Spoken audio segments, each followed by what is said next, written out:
嗨，大家好。昨天去香港，去中环拜访某个写字楼里面开业的一位牙医同行，也是一位曾经的同事，有过相当一段愉快合作的一位香港牙医啊。因为毕竟这些年呢，疫情还有其他的因素啊，使得大家几乎到了音讯隔绝的这样的一个程度啊。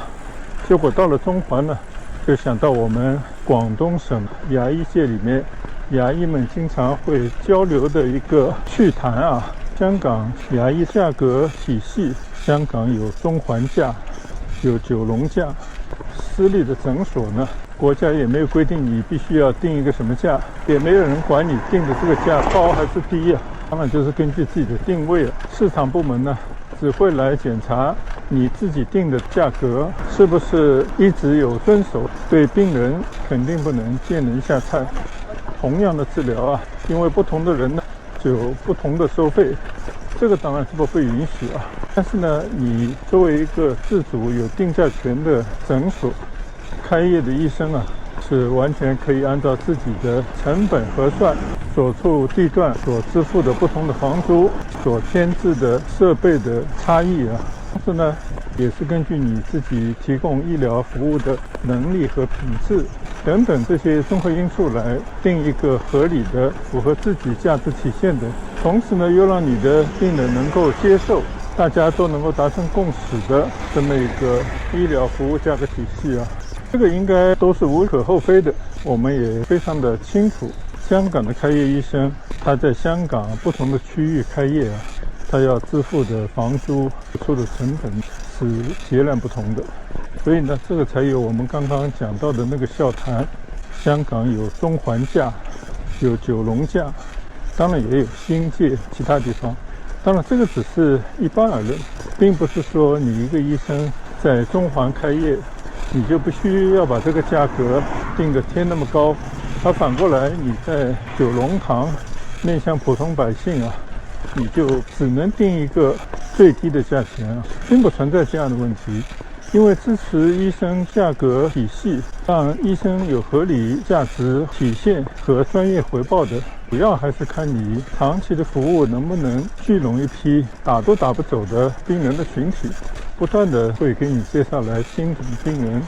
在为自己的病人一代又一代的服务当中啊，慢工出细活，日久见真经啊。只要认认真真工作几十年的牙医，理论上来讲啊，没有一位是挣不过打工人的。所以本来今天呢，就想就这个突然想到的话题啊，跟大家来聊聊这个牙科到底怎么来定价。但是呢，今天刚刚出门的时候啊，到我国外亲友发来的微信，就我前几天还跟大家分享过的，他的一位朋友因为拔了一个主升牙，因为种种原因呢，牙根断在了牙槽骨里面，并且呢出现了一些症状，疼痛难受啊。我特地委托我的亲戚向我来做了一番咨询。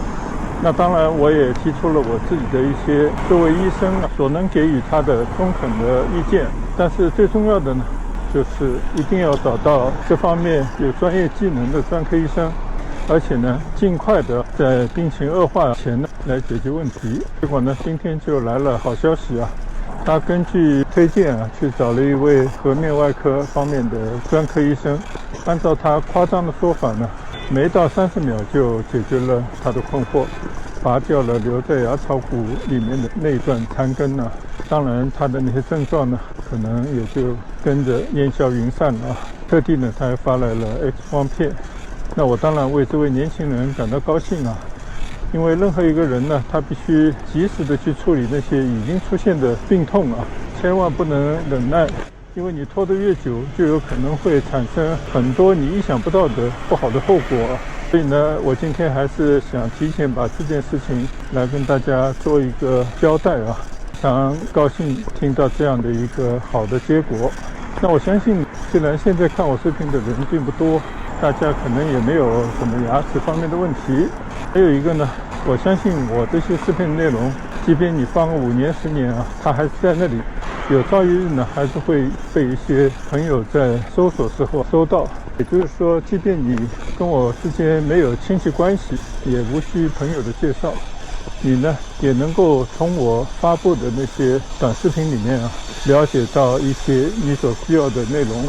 给予你一些参考。希望呢算是给大家提个醒，并且希望大家呢能够相互转告，让周围的那些有需要的人能够了解有这么一个退休牙医做的这么一个健齿时尚专栏，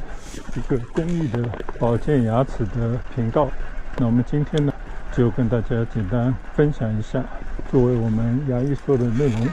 我们改日再进一步就其他的牙科预防保健和在看牙医过程当中遇到的种种问题呢，来跟大家做更多的分享。我们下一期牙医说再见，谢谢大家的观赏，再见，拜拜。